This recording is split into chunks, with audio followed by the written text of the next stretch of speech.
চলো আজকে তোমাদের দেখেন তালের বড়া কীভাবে করে।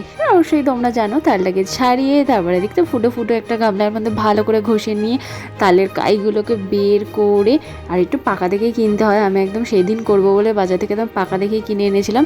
তারপর তাতে পরিমাণ মতো কী দিয়েছি, নারকেল কুড়িয়ে নিয়েছি, নারকেল দিয়েছি, আর একটু পাকা কলা সেই দিনই কিনে এনেছি একদম পাকা পাকা দেখে পাকা কলা, পরিমাণ মতো একটু সুজি, পরিমাণ মতো চিনি, পরিমাণ মতো ময়দা মিক্স করে ভালো করে চটকাতে হবে, যাতে কলাগুলো আর দানা দানা না হয়ে থাকে। কলাগুলোকে একদম মিহি করে ভালো করে চটকাতে হবে, যত মিহি হবে খেতেও তত ভালো লাগবে। আর আমি সুজিটা একটু বেশি দিয়ে মাকে মাখতে বলেছিলাম যাতে একটু মচমচে হয়।